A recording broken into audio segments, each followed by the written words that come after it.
Welcome, everyone. Thank you for joining us for today's webinar.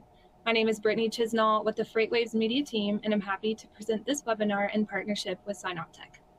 Today, we will discuss how to deliver more and spend less by building future-ready logistics through strategic IT investment. We will also have a Q&A following the discussion, so please make sure to have your questions ready for our presenters. Before we get started, I'd like to cover just a couple of housekeeping items. First, if you have any issues during the webinar, please feel free to access the help section or the audience chat function in your webinar console. If you have any questions that you'd like to ask our presenters, please enter those through the Q&A box in your console at any time during the presentation, and we will answer as many of those as possible during the audience Q&A following the discussion. We'll also be sending a link of the recording of this webinar tomorrow if you'd like to view it on demand or share it with your colleagues. At this point, I will go ahead and turn it over to Mary to kick off today's discussion. Thank you so much, Brittany, and thank you everyone for joining us today. I am excited to get into this. This is something that, is definitely very top of mind as everyone is inevitably starting to wonder about what do we do for planning next year? How do we really build resilient supply chain and making sure that we're putting our best foot forward in the future? Today, we are joined by Bo, Bray, Manan, and Miles, and I'm going to turn it over to them for a little bit to go ahead and get their backgrounds and how they got started, where they are. Manan, we'll start with you. Thanks, Mary, and thanks to everyone joining us today. I'm excited to be here with our partners, FreightPros, to talk about something that's on top of my mind for every logistics lead right now. So how technology can be used not just to keep the operations running, but actually deep dive through how to get the growth and just survive in this fast-changing world. So I'm Manan Thakkar, working with Synoptek, and what really means when I say that I work day in, day out with the logistic companies is I help them design the systems, implement them, run their system to keep their operations moving 24/7.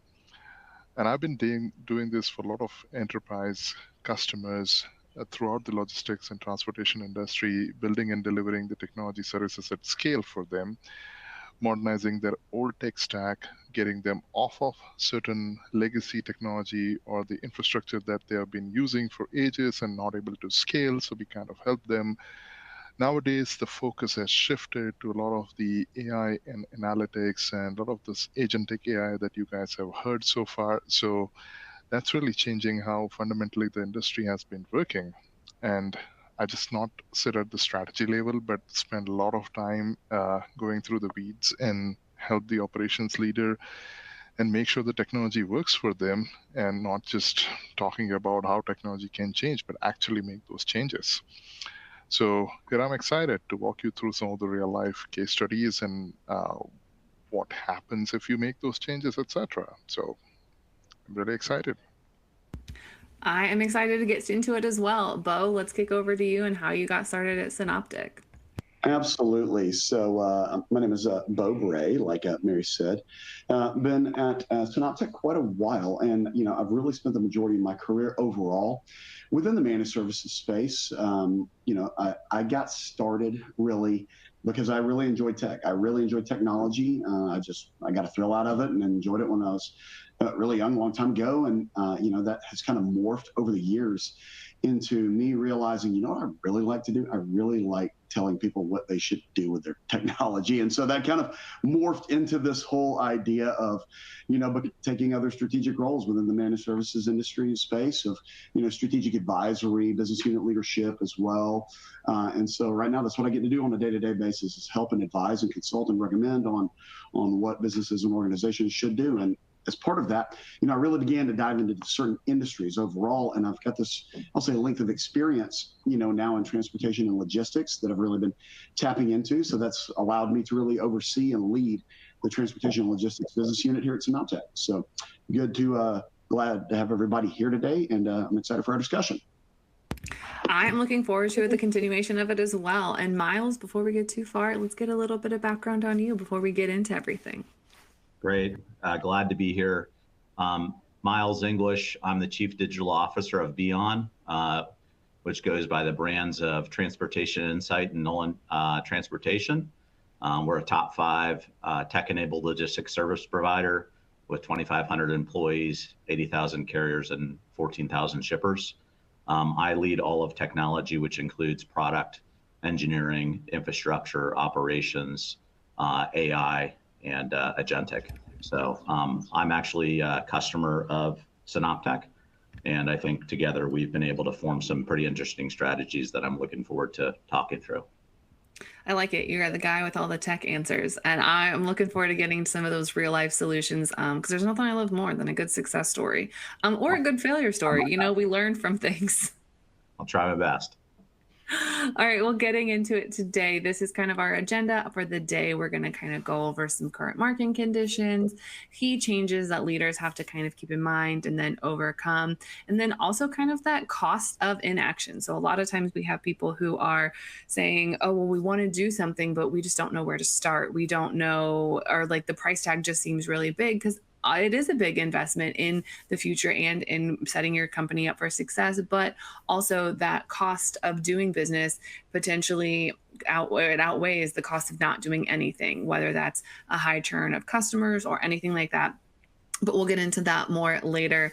And then we're also getting into kind of the different resources that are there and whether, you know, you want ecosystems better or if you just kind of want something that's agnostic of anything. And then also my favorite part is the real world success stories. Those are where I love it. I love seeing what works and what doesn't work because it's always really fun to say, oh, well, we have this fantastic idea, but let's put it in action. And sometimes it's a great idea that works. And other times you're like, well, maybe we should not have done that, but it's a great way to learn. And then last and so most certainly not least, we are going to have a Q&A. So again, as Brittany mentioned, if you guys have any questions, feel free to put them in that Q&A box in your console, and we'll get to those at the end. But before further ado, we're just going to jump right in here. So we're seeing a lot of these are kind of the current market conditions. And obviously everyone's budgets at the beginning of the year are completely different than what they are now due to different political or geopolitical environments or different economic industries. But, you know, there is still that growth in the IT in the tech space. We are seeing some budgets despite some large turbulences, but we are seeing an increase of sales and we are seeing that growth, albeit it might be a little slower than we had originally anticipated at the beginning of the year, but it is something that is continuing to grow. And also one of the things that is helping go drive that growth is AI automation. And that is something that I think we're all just about, like I consider it kind of that horse that we've beat dead of. We have to implement AI. We have to do some sort of automation. We have to have something with that because that's just what people are looking for. And it's the visibility of a couple of years ago. It's happening right now with AI, which is fantastic. But a lot of those solutions that we're seeing are in that mergers and acquisition space. So we are seeing more and more of that, which is a great way, as we know, to grow and set a company up for long-term success, which again is what we're all about here. We're building that future-proof supply chain. We're making those investments in an organization to be more resilient and be able to adapt to things down the road. That being said, there is a strategic advantage that does come through the adoption of technology. And that is going to be through those visibility tools that I mentioned earlier and that were all the hotness a couple of years ago. They are still incredibly important. However, now they're getting enhanced. They're getting that AI, they're getting that real-time information, and they are coming out with new great things. Like, first of all, that digital twin situation, to be able to have it basically an entire, like, well, what if I made this change and have it not completely disrupt your entire supply chain and just run through that? Something that I wish that I had a while ago. I'm not going to lie. I do wish that that was something that was a little more readily available a couple of years ago. But we're also seeing new innovation in the warehouse automation and robotic space, whether that's drones flying around managing inventory instead of having someone on a picker, like go up, count boxes, come back down, rinse and repeat for the whole warehouse. It's a lot more efficient if you can have a drone go take a picture and have that uploaded to your system. We've even seen some fantastic success stories with the all dark warehouses that have robots go and pick things up. And those are really cool, but obviously those aren't those are kind of the outliers of innovations, but there are some that are much more practical to implement in a day-to-day life.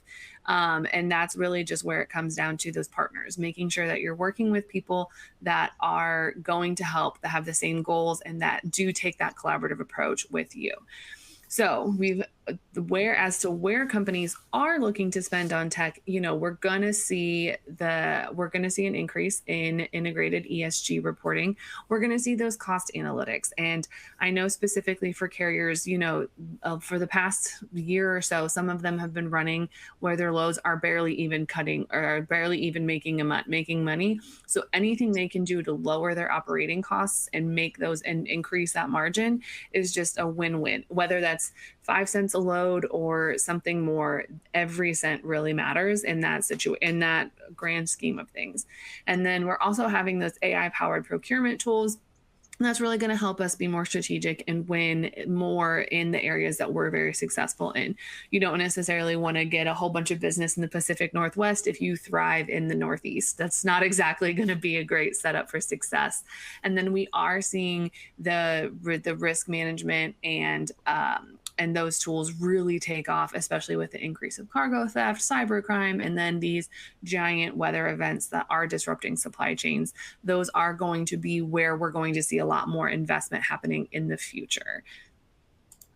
So these are some of the challenges that leaders must overcome, and that is going to be your cybersecurity. And again, like we mentioned, cargo theft is really taking off. It's becoming a huge problem. I think it's something like there's a massive increase year over year, quarter over quarter. It's like no matter what we do, the number just keeps growing. And it's not a matter of like if cargo theft will happen to you or fraud or some bad behavior. It's just a matter of when it will happen. And then we're also seeing that the visibility and integration not necessarily fully completing. So whether that's a lot of supply chains that say, hey, we have this great integration, but it's not necessarily 100% integrated or 100% following through on the promises that they said they were going to, just because of the lack of successful integration. And that's something that I think should we actually get our hands around and make a good faith effort there, that we're going to get a lot more success. And that's also playing into that last mile delivery. That's something that is pretty much just table stakes at this point in time, is to have a comprehensive plan, have something that shipper can work with and say, hey, it's not going to cost you an arm and a leg to do high cost or to do last mile delivery, even though there is typically a pretty high cost associated with it. And then also it's going to be that, like we mentioned, that technology integration, and then also marrying that with some of those legacy systems. Because if I'm a transportation manager and I have to say, okay, well, I want to upgrade something, I can either choose it's going to be a lot harder for me to upgrade that legacy system versus finding a new system that will then backward integrate into my legacy system.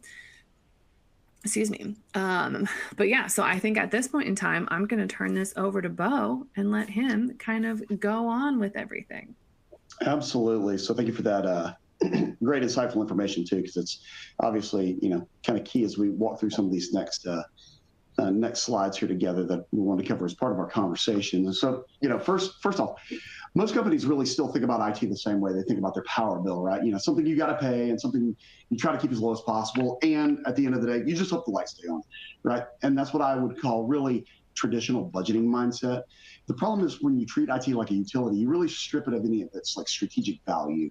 So for example, like budgets get locked in based on last year's numbers. And then maybe you get a small bump in a budget if something broke or if a vendor raised their price. But really the ultimate result is that, 70 to 80% of the spend, it ends up going to keep the status quo alive. There's nothing really left to fund the things that actually move the needle.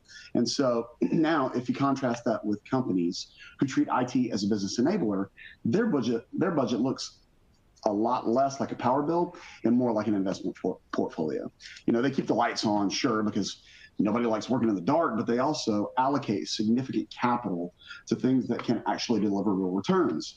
Yes, absolutely, like Mary was alluding to, things like automation, analytics, AI. Companies like this, though, are not asking, what did we spend last year? That's not the only question that's being asked. They're asking instead first, what investments will generate value next year? So instead of being stuck with rigid categories or line items that don't change for 12 months, companies like this in this industry, they build in flexibility. They still commit to long-term partnerships, but inside those partnerships, they leave room to reallocate spend to projects and technologies that matter the most as the market shifts. And as we all know, in transportation logistics, it shifts often. So, at the end of the day, it's companies like this who take this perspective of IT being a business enabler are able to see budgeting that is stable on the outside as well as adaptive on the inside. And so, the most important difference here, I think, in traditional IT budgeting and strategic IT spending, companies view this differently based on the way that they measure success. Traditional IT budgeting, it really measures success by cost avoidance. Did we spend less? Right, and that's the target. But strategic IT spending companies, they really measure success by the key words here: business outcomes. Right? What are your business outcomes? Did revenue grow? Did delivery times improve? Did we retain more customers? Did our risk profile shrink? Did we do more truckloads on average per month during our slow season? Things like that. So this is where real shift happens from IT becoming an overhead cost to being a growth leader. And for everybody here, that's one of the first practical takeaways that I want to make sure that I provide. Even if you don't increase your total IT budget by a single dollar, you can change the way you allocate. You can start treating part of that spend as an investment in growth rather than just an insurance policy. And that mind shift alone, it really changes the conversation in the boardroom and can create options that traditional budgeting never will. Manan, I'll turn it to you. Thanks, Bo. I think that sets the stage perfectly.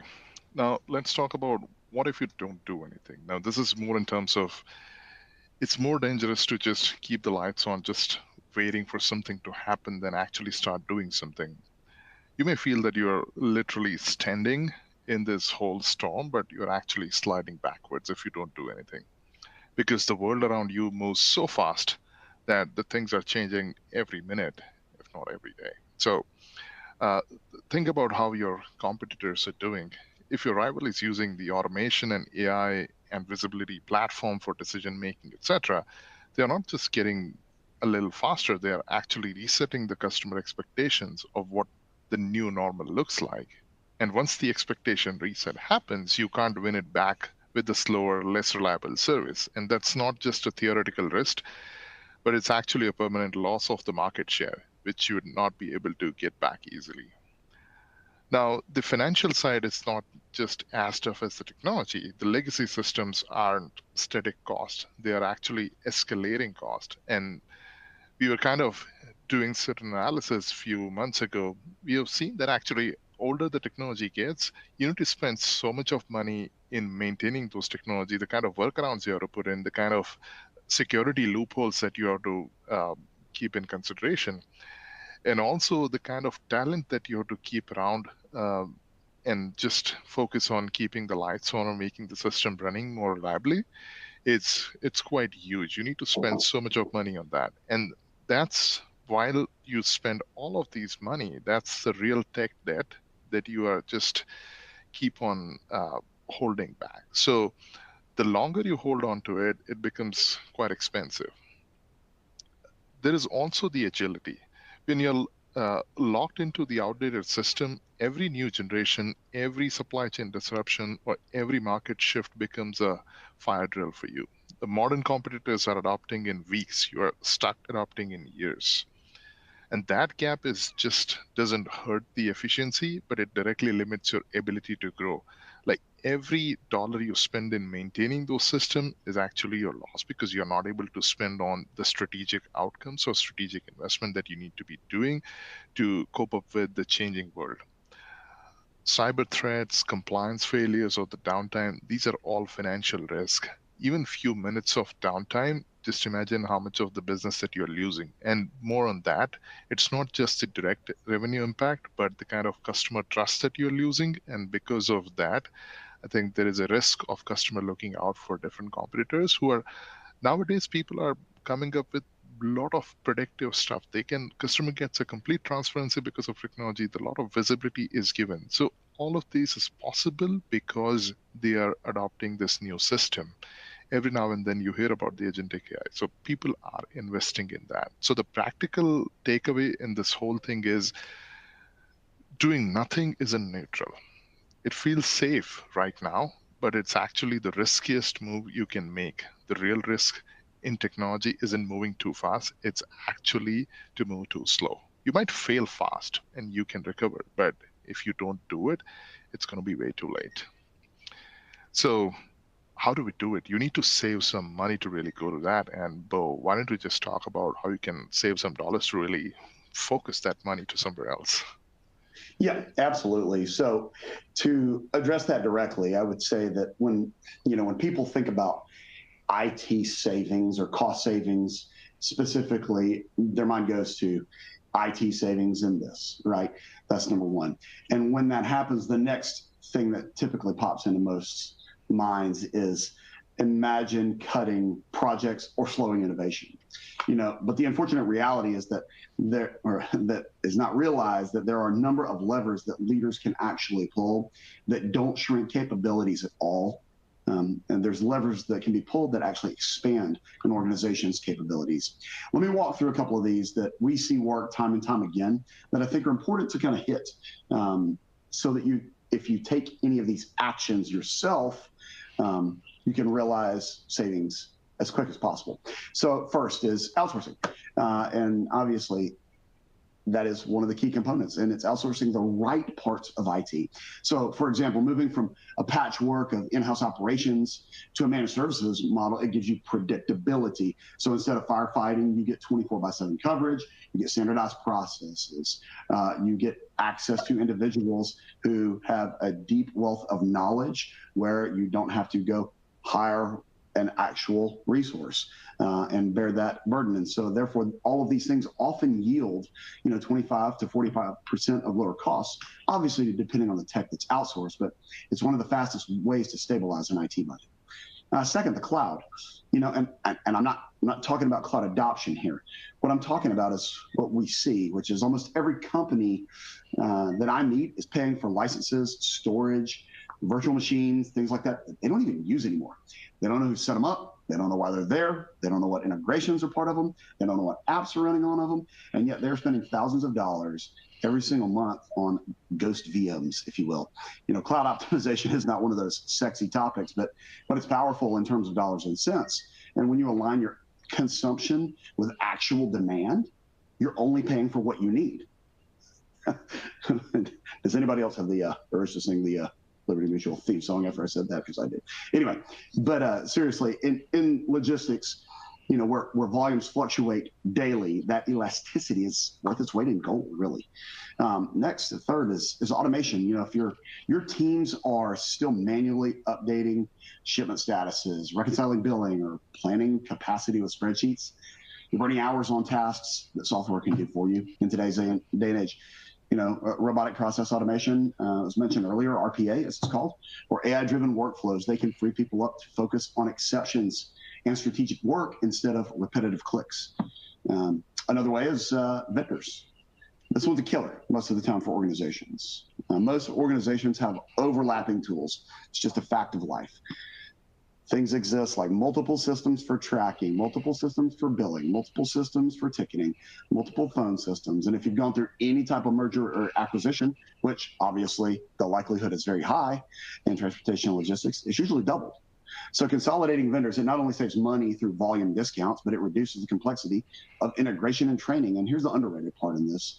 Not only can it help you achieve cost savings, it actually increases employee satisfaction simultaneously, where people don't have to do things like swivel chair between 3 different systems just to do their day job. When that friction goes away, it can actually help accelerate and maximize the cost savings that you were trying to achieve in the first place. Another one here is better decision-making.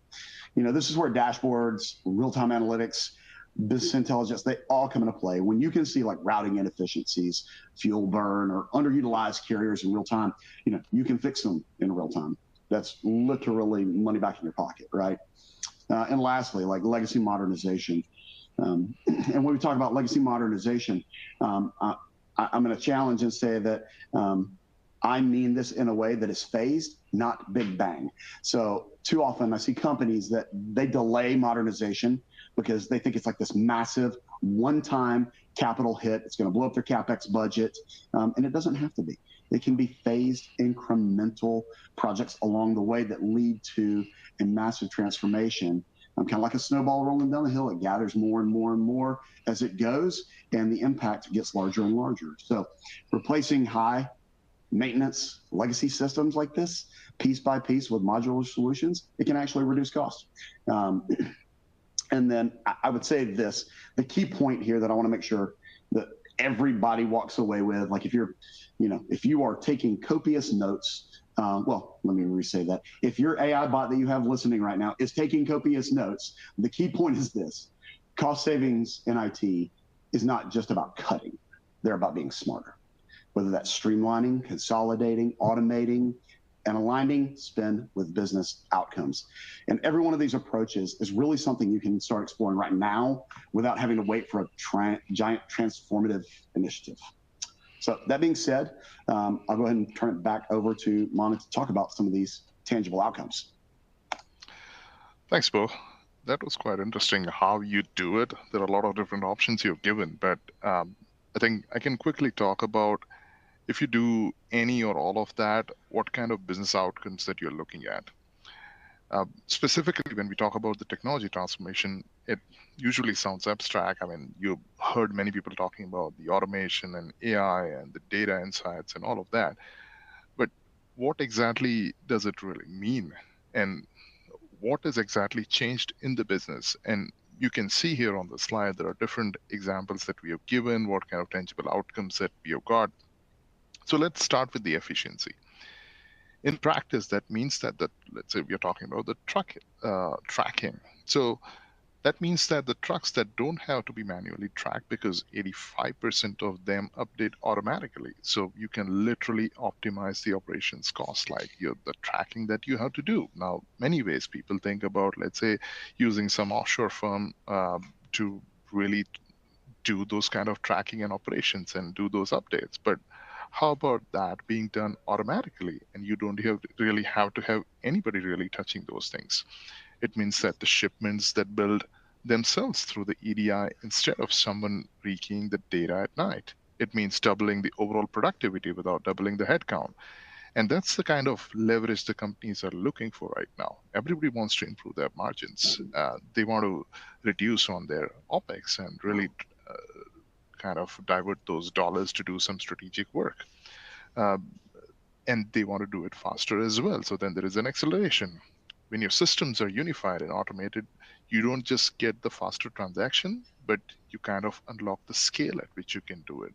And honestly, I've seen the clients process more than twice as many load per day simply because the system is no longer becoming a bottleneck for them. And I've seen like an entire revamp or a ground up build of the new transportation management system delivered within a year's time that is functional and operational for them to start using it. But it doesn't mean the things stop there. It's rapidly kind of improving the capabilities and features day by day with sprint by sprint that they are doing every 2 weeks. And that pace of delivery is competitive advantage all by itself. And of course, with all of that, the cost optimization is really crucial. And this is where all it comes together by shifting to a managed service company. And they are cutting the cost kind of nearly half of their IT spend. And a lot of things come at play by you can do the consolidation of the platforms, reducing a lot of redundant licenses. In some cases, you can also cut the legacy licenses by nearly 90% of that. Often through the acquisitions, companies acquire a lot of different kind of technology platform for doing same sort of things. So we kind of help them to do the rationalization and decide what is the strategic platform going forward. Either we kind of consolidate or merge them, or kind of keep the one where we want to invest further and sunset the rest of the system. And instead of riding on the roller coaster of unpredictable IT expenses, they are operating on a stable, predictable OPEX model that the CFOs and CIOs can actually plan around instead of completely waiting for some kind of disaster or some cost to blow up. And the thread that runs through all of this predictability and growth is something that can help you drive further. Now, efficiency gain means your teams are freed up for doing the higher value work than doing the mundane task of just firefighting and maintaining those applications. Acceleration means you can seize the opportunity as they emerge. Cost discipline means that you are not burning the margin on waste, but you're actually putting them at your benefit. So the real takeaway on this is that instead of focusing and just moving with the patchwork IT, you should rather focus on being the strategic IT. And I think Miles had laid out a vision, and hopefully you will hear him talking through how he has come up with this whole strategic IT stuff, where the outcomes are not the vague promises, but those are like measurable improvements. So where can we get those results is the next question, and you should start asking yourself as to how do we do it. So with that, I think we can switch to the next slide. There are a couple of case studies, or the 3 case studies that we have kind of laid out where we can talk about, and I'll try to be quick because certain things I've already covered in terms of how we do that for customer, but mainly we kind of sense their need that the customer has in terms of whether they need a new TMS system or whether they need to do a kind of a application rationalization. So in this particular example, for this customer, we have been working with them for over 6 years now. We built the system ground up for them. A lot of new features were added over a period of time where we built the LTL and drayage kind of system end to end. There are nearly 21 different systems integrated for this customer. And there are a set of reports that we have built for them to gain the real-time visibility of not just what is happening with their shipments, but going beyond that to really talk about what is happening with how my team is performing. So it is not just about the shipment or the outlook of the business, but it is also about how efficiently the team is working. How is my business with the individual customer?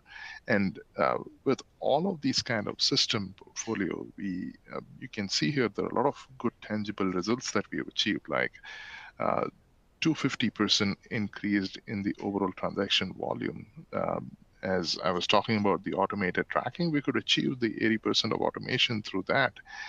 And shipment building process, the most, I would say, tedious process where you have to just go through each and every step to make sure that you're not missing out anything. A lot of things have started getting automated. And now with the help of agentic AI, you can literally make sure that the information that you are looking at is being accurately entered while building the load. And if you're missing out on something, that's been picked up by the system. So your reliance on the human error or the humans to make sure that everything works fine is reduced, because the system is there as an aid to make sure that everything works fine in the first instance. So that's one of the case study that we have talked about. Now let's look at the next one that we have. Now this is where it was different. We talked about the managed services and how we are doing the managed service implementation. So here is another example where we kind of achieved the digital transformation for them. This was a non-asset transportation brokerage firm that they didn't really own the trucks in a way, but kind of they were doing a full service multimodal logistics solution. Like many firms in this space, they were struggling with the legacy system and they weren't scaling with their business. So they were very clear what they wanted. They wanted definitely a modern transportation management system. In the last 3 years, they have tried multiple systems, but things weren't working out for them. So definitely they wanted to do something. They wanted a kind of a custom-built, tailor-made solution specifically that fits their need. They wanted a better user interface. They wanted to ensure that the critical IT functions are outsourced and they are done by the experts instead of building the whole kind of IT in-house.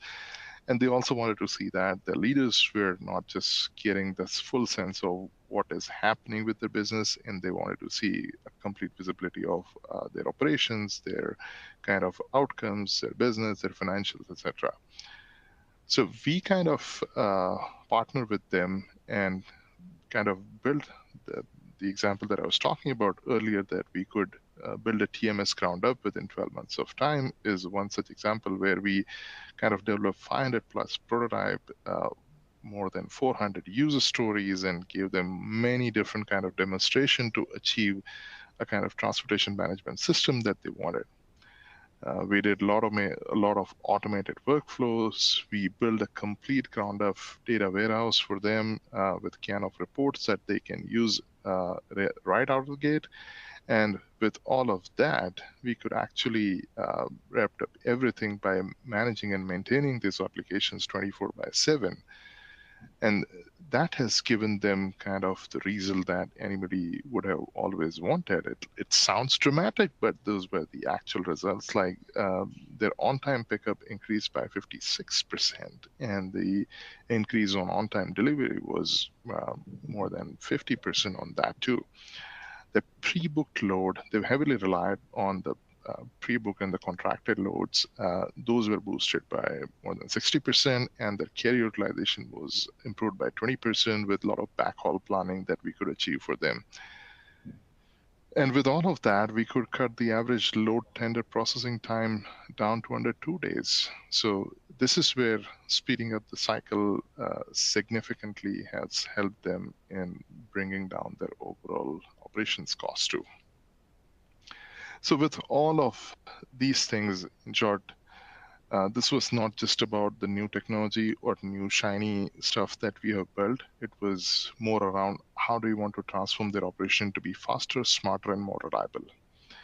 And this is how this logistics brokerage firm has outsourced their IT and embracing the managed services that has freed up their internal team to focus on what mattered the most, which is delivering to their customer to achieve the kind of success that they were looking for.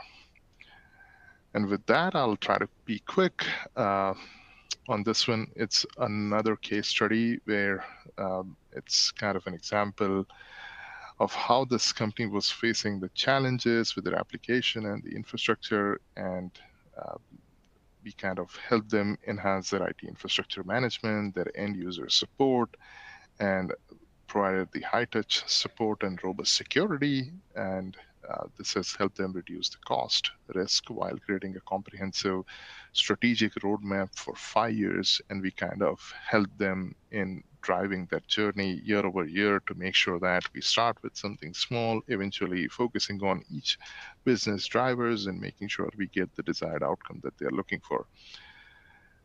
A lot of stuff involved, not just in terms of monitoring the applications 24/7, but also make sure that they were supported through a best-in-class platform, which is making sure that all this kind of monitoring happens with the 24/7, 365 days of help desk support whenever they need it.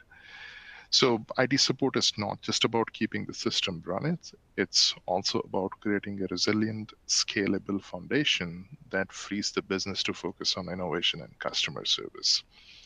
So everywhere, it's just making sure that the companies focus on the right set of things that they want to do, and the tools and technologies supported by those who do the best. So with that, let's look at how Beon Miles has been doing. Yep. Thanks, Manan. I think that that's a great. Those are some great examples, of what transformation looks like when it's done right. But obviously, it's extremely powerful to hear from, people who've lived it. So with that, Miles English, you've been right in the middle of this. Maybe you can start off by giving the audience a little bit more insight into your role and responsibilities today, and tell us a little bit about Beon, TI, and NTG. Yeah, thanks, Bo. I appreciate it. So. Thanks for the introduction. I did an intro in my role, but I'll just talk a little bit about our technology strategy and how I think it ties back to some of the slides that you guys covered. So we really looked at our technology strategy as foundational, ensuring that we're supporting traditional business growth, providing a stable platform, providing uptime for our users and our customers and carriers so that they trust us. And then driving efficiency is kind of the next level, is how can we do that more efficiently with things like AI automation, workflow automation, making sure that our systems are extremely efficient. I think the third point that we look at is then how do we use technology as an asset? So you talked about traditional IT as a cost center. we think about it at Beon as really a differentiator. So how do we put tools in not only our customers and our carriers' hands so that they can do business for themselves easier, but how do we make sure that all the associates that are working for us can be logistics experts with the tools that they have in their hands, using things like advanced algorithms to guide customers on how they can save more money or optimize their logistics network. And then the last section, which is not the least, is innovation, right? And I think, we've seen all the news articles and all the movement in our space around agentic AI, and it's real, right? It's going to shape and shift the way that everybody operates over the next few years. Everybody will continue to debate how fast that's going to go, and probably nobody really knows, but we know that it's happening. And I think the challenge in IT consistently is, how do you do all those things, right? How do I protect my business, continue to modernize? How do I drive more efficiency so that I can optimize and automate all my processes? How do I launch new products to my customers and carriers, support my internal users, and think about how the market's going to shift in the next 3 to 5 years, right? That's the struggle with, given the market we've been over the last few years, that's a very hard thing to balance. And so really the reason that we engaged with Synoptek was to have a partner that could help us think about that more, right? And think about things like, should we be investing our dollars in all those different areas? Or are there ways that we can use a company like Synoptek to help us rationalize our licensing, rationalize our vendor spend? Because at the end of the day, you guys are signing more contracts for that type of stuff than we are as a company. So can you help us think about ways to save money there? And then also look at ways that we can potentially offshore certain job functions so that we can reinvest those dollars back into accelerating our technology strategy even more, right? And that's the name of the game right now. So I think, our partnership with Synoptek has given us good results. It's helped us protect, the foundation of our technology so that we're measuring things like uptime, because if the system isn't operational 99.9% of the time, then people aren't able to move shipments and we're not able to service our customers. Making sure that our systems are hardened and safe given the cyber environment that we're in right now. But then if we're saving money in some of those foundational areas, how can we redeploy that capital into things like thinking more about where AI is going to go for the next 3 to 5 years? And that's really where we are right now, is freeing up our time so that we can think about and even more invest in AI, right?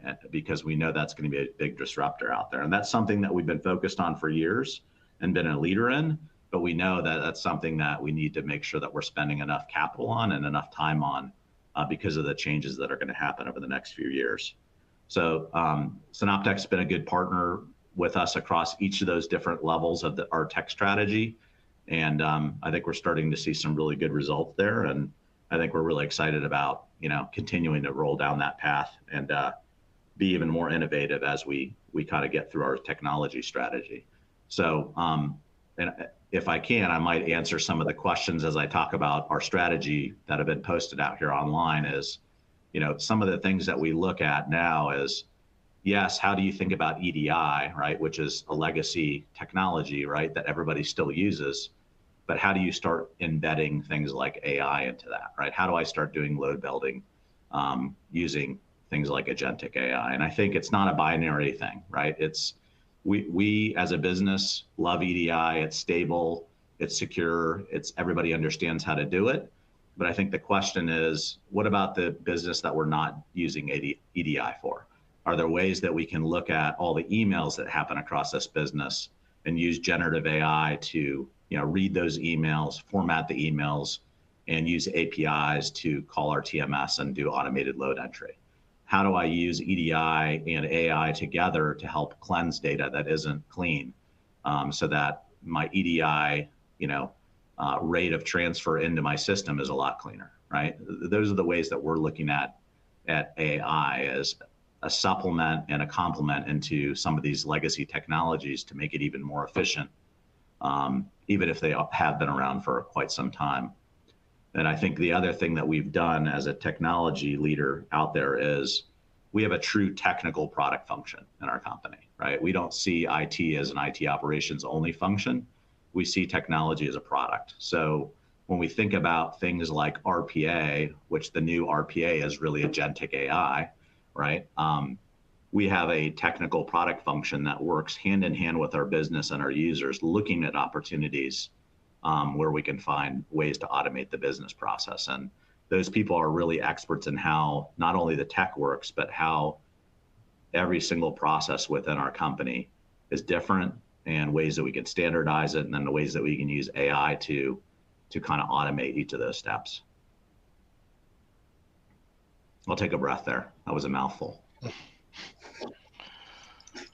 Absolutely. So, I mean, maybe as you think about this, Miles, and, if I were to say, all right, but based on all of that, if you have 30 seconds and you've got to tell everybody that is listening, when you walk away today, if I want to leave you with one thing that you can do now to take action on that will make an impact on your business, what would you say?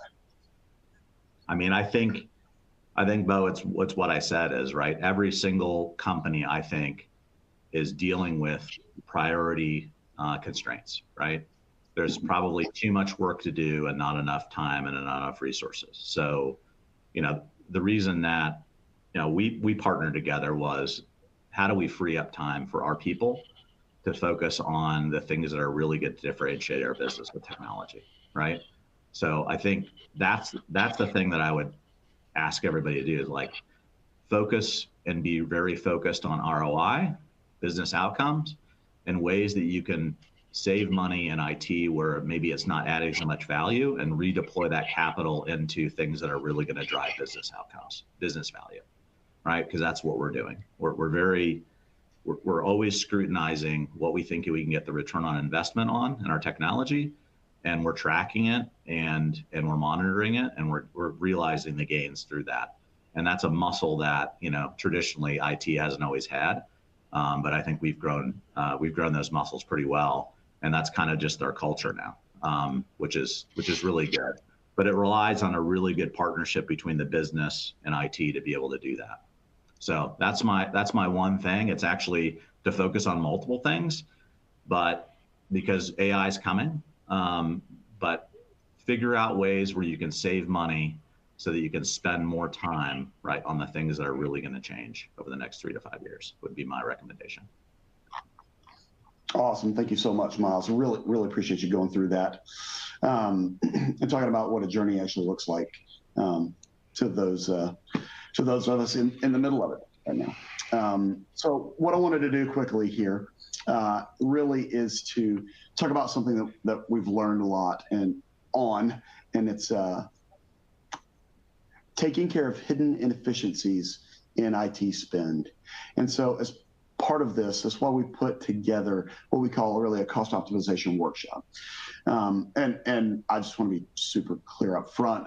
This is not like a sales meeting in disguise. It's literally just a structured way that we're throwing out there to anyone and everyone in attendance of helping you to go line by line through your IT environment and surface the stuff that's not adding value. We enjoy doing this. We've done this before for various organizations and in other industries, and for obviously transportation logistics is a huge one as well, of being able to expand this offering within this industry. So we go through and work to maximize the ROI. Is really the ultimate thing that we strive to do here.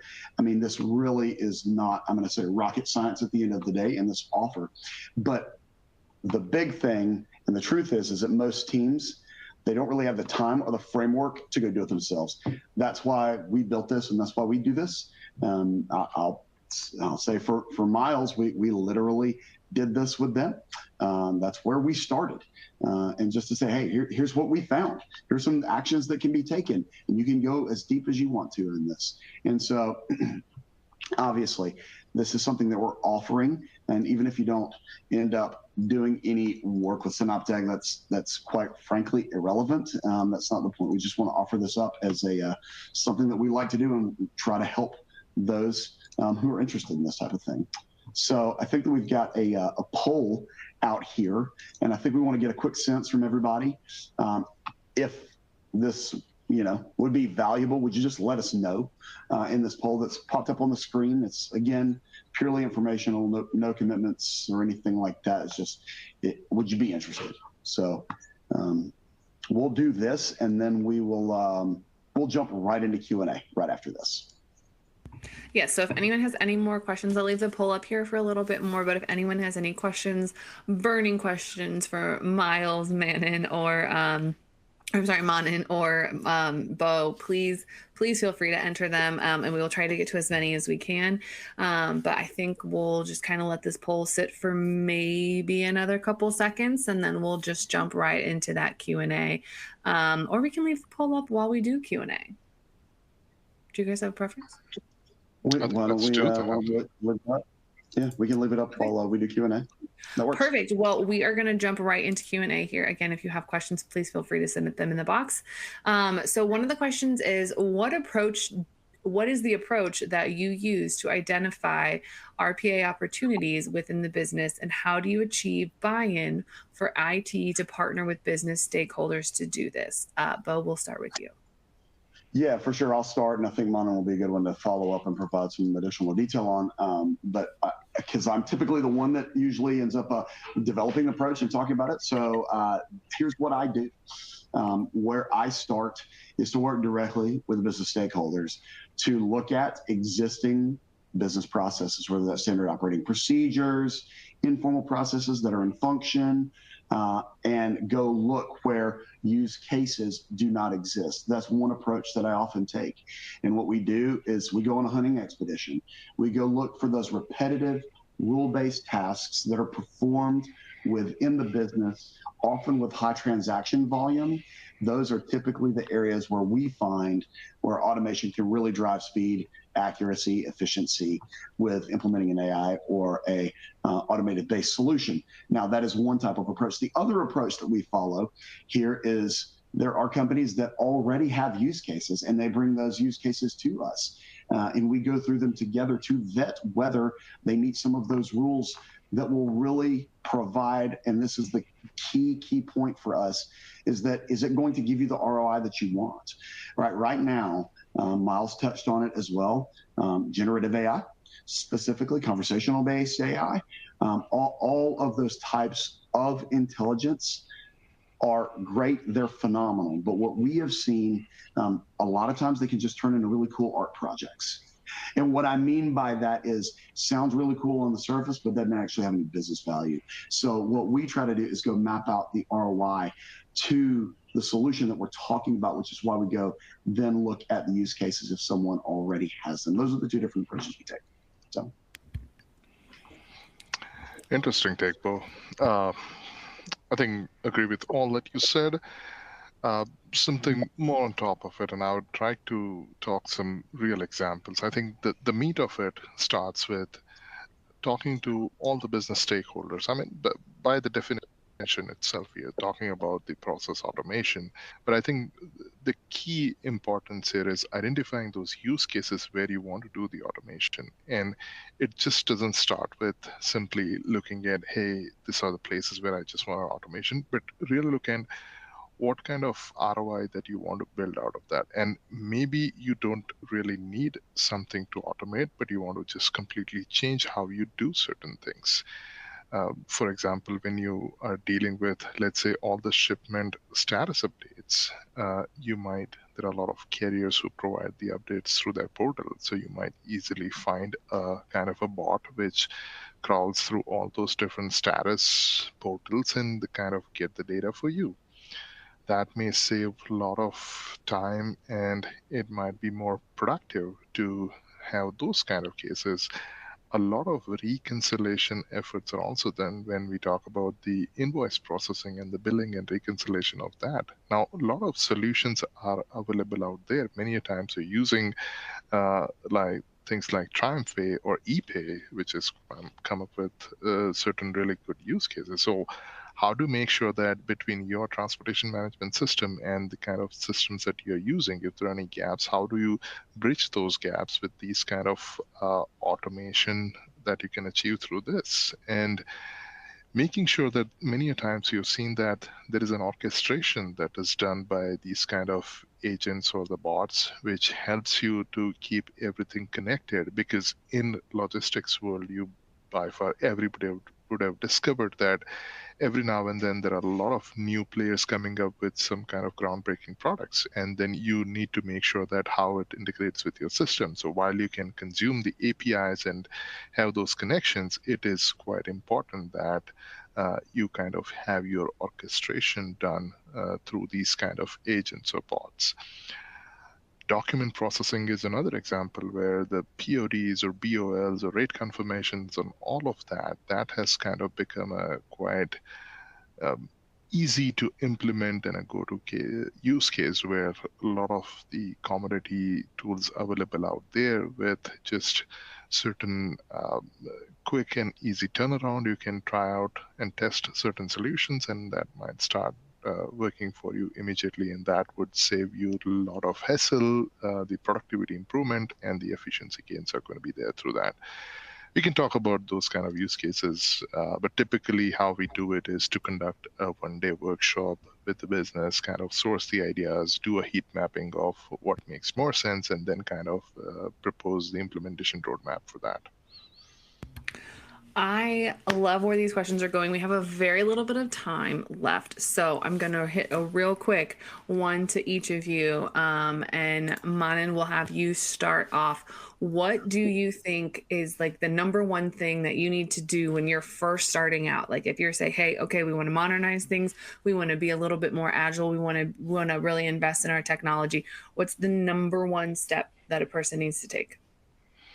I think the first thing is to look at where are you spending your money right now? Where is your dollar spent? And where do you think you want to improve from a cost perspective? Are you really looking at the right set of technology and tools that is required to run your business? And what is your goal that you want to achieve? If you, I think, have those two things, you set your eyes on that, and then the rest is more in terms of how do you get there. And there are many ways through which you can get it. There are certain things we have highlighted in this presentation, but I would say that look at where you're spending and look at where you should be spending and how to bridge that gap. Miles, what is your number one thing you need to look at when you first start out? To me, it's why do you think you need to modernize, right? So I think when we think about all this new technology, sometimes we think about the technology only versus when I modernize, what am I going to get out of it, right? So does that mean that I can process more loads through my system? Does that mean that, you know, I'm going to have X amount of automation through my business? I think it really has to be with the business lens of what you think you're going to get through the modernization. And that's where a lot of these projects tend to fail, is they become technology projects versus business transformation projects. So I think when you start off with this, it needs to be, you know, it doesn't need to be all inclusive, but like, what's the premise around why we need to modernize? What is it going to do for our company? And what are the results we think we're going to get out of it? And then it becomes the conversation of, okay, what's the technology? What are the things that technology can do for us? And then you're always grounded on like the real results that you're going after, and that can really steer your program. I absolutely love that point. What is our end goal? And that's something that we cannot ever lose sight of. Bo, really quickly before we're done here, what is your number one thing?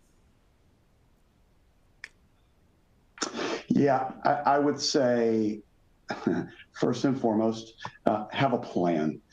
Most of the, I'll say businesses, companies that I talk to, you know, they talk about a strategy, they talk about investing, they talk about their CapEx, OpEx split, they talk about saving money, they talk about reducing costs. But I love clarity. Clarity is king. And so my next question that I always ask when people start talking about that, I'm like, great, do you have a plan? And the next answer I always get is yes. And I'm like, great, can you send it to me? And then the next follow-up response is, oh, I don't have it written down. And I'm like, great, newsflash. If you don't have it written down, you don't have a plan. So I would say start and actually put something down on paper. Develop a plan of actually what you want to do, and it will help you do the two things that Manan and Miles said of why you want to do it and what you want to get out of it. That's my awesome. I love it. I love that so much. I believe that's all we have today. Brittany, do you have anything to close us out? Yeah, close really quickly by just saying thank you again to everyone for taking the time to listen in, and a big thank you to our presenters for sharing your insights today. As a reminder, the recording of this webinar will be sent to everyone tomorrow via the email you used to register with. We hope you'll join us again next time. Thank you, guys. Thank you.